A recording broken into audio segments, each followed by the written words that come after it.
Hey Peter, I went and checked out your clips, listened to your voice note, and yeah, sometimes writing goes tricky and you can't really figure it out. But luckily, I think I figured out a couple of things that are going to really help you. Uh, you know how you sent me that video of a young kid? The reason why he took like the short setup carve and what he's doing there is actually something that I think we need to go and implement into your writing.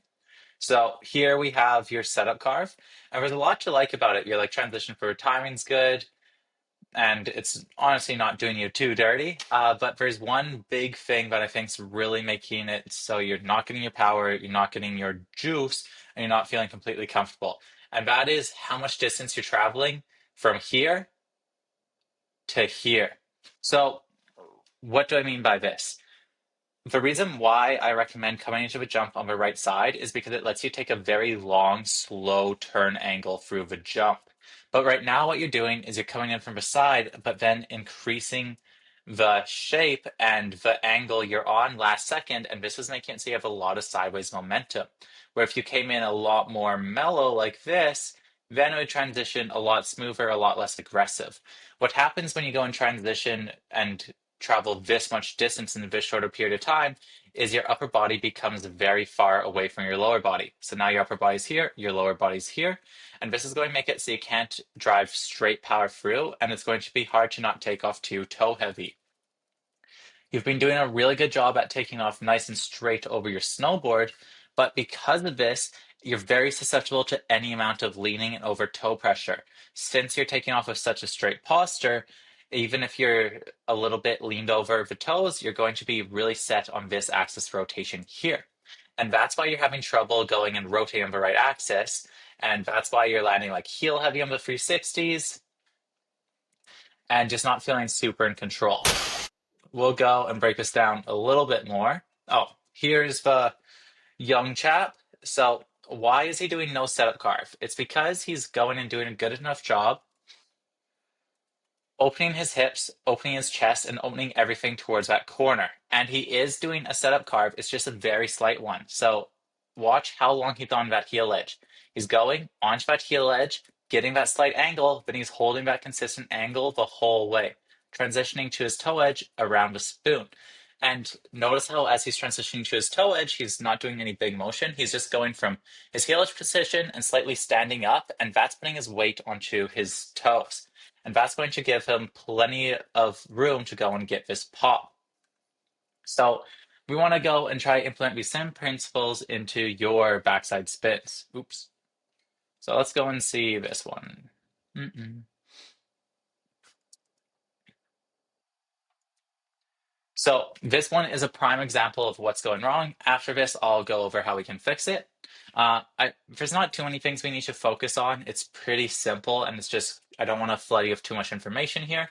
So notice here how your actual wound up position isn't going and fully opening your hips and your chest. You're still very squared, and your weight is generally set towards your heels. This is problematic because it means in order to go and get your board to turn to the angle you want, you're needing to come in and activate sort of like a legit leaning curve where you're going and leaning and getting power driven into your front foot in order to get this angle instead of having a natural body position that sets you into it. This lean back position with this acceleration is what's causing you to come in. And as you transition from your heel edge to your toe edge, pay attention to your board right here. See how your board's right here? And now let's go all the way over. Doop, doop, doop, doop. Now your board's over here. This is making it so your body is sort of penduluming in the middle. And because of this, you're getting more and more heavy on your toes. Now you're trying to snap off that toe pressure, but we can see that your whole body is leaned off towards your toe edge. And that's making it so your throw is set throwing down. The taller we are, the more susceptible we are to leaning. So even though this throw is honestly not too bad, uh, it's coming in and it's being set over your front foot and it's making it so you lean off. So the front foot is also something that we're going to address here. But first, let's go and focus on how we can fix this for you. So the issue is you're coming in too wide and then activating your turn too late and getting onto that angle too late. We don't want to fix this just by changing our timing though. There's going to be two things I want you to do. First, we need to squat you down a little bit more, pull the upper body more. This is going to open up for a range of motion in your hips, letting you get your hips more open. Also, we'll let you go and sink down a bit more, and that should naturally put pressure onto your heel edge without needing to rely on leaning, which should keep you more centered. Next, we want to just make sure that you're doing two things. You can either come in on a more straight line and try to hold the heels more gradually the whole way, or you can go and get a more aggressive angle sooner. I personally think getting the more aggressive angle sooner is a little bit easier to like figure out. So for this, imagine if instead of being on this angle here, instead you are on this angle here, and that lets you go and do a natural transition the whole way up versus coming like this and then try and transition like that. That small change is going to make a massive difference for being balanced. Uh, and as you're coming through the spoon, you you're not able to go and keep yourself completely stacked over your board also because of this, because you actually have to rely on leaning to change your board angle. See how your board's angled here at this stage, and you have so much sideways momentum. So if you stayed tall of your board, I think you would just fly right off the side of the bag. So you're making the natural correction of pulling your upper body forward. And this is leading to your upper body being in a forward position. And I think that's what's causing you to have this throw over the front hip. It's pretty much impossible to throw completely 90 towards your tail if you go and cave in towards your front hip. So I only want you to focus on this in run, this pop, nothing else, and then hopefully that should naturally fix the rotation being set over the wrong leg. And if not, we'll deal with that after. So let's go. We'll use this backside 360 as the last one. I know the backside 360s were feeling meh for you today, so let's go and figure out why that is.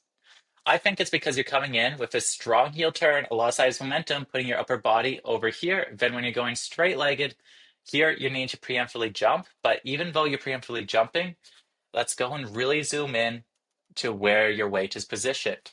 To me, it looks like your upper body's a little bit too straight and your legs are coming back a little bit.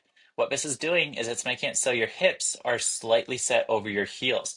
So the reason why I think your backside 360s aren't feeling completely perfect right now is because we're set a little bit too over your heels. So you're coming in and landing a little bit heel heavy.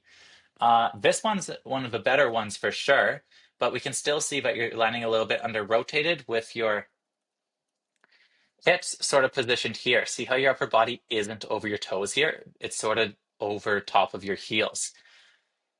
I think this is, again, all stemming from that little bit of setup carve because the position and everything looks really good. And then you're getting a little bucked and straightening. So, final recap on what you should work on.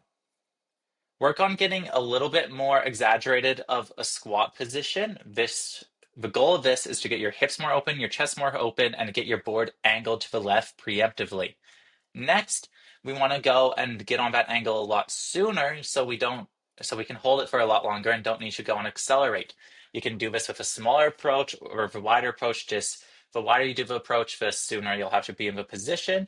But like that kid, if you watch back at the video, he's still in his heel side position very, very early. The sooner you can do it, honestly, the better on the small bag. But as you transition into your toes, you're naturally getting pulled forward. I wouldn't worry about this too much. Maybe let's focus a little bit less on extending. See how before your board pops up here, you're like fully extended and pretty tall in the body. Let's go and keep a little bit more hinge in the upper body, a little bit more hinge in the hips, and try to, instead of popping, shift your weight to your back foot. You're only going to be able to get that full range of motion expansion when you shift the weight to your back foot. So it's a little bit of front foot heavy axis, even on the 360s here. When this is exaggerated to the 720, it's really concaving you in here, and that's going to set your rotation just too much over the front foot. So shift that to the back foot. So that's everything I noticed. Nothing major. Let's focus on the in run, and hopefully that opens up your stability, your balance, and that lets you go and properly lock in and throw off your back foot. If not, let me know, and we'll tackle it from there.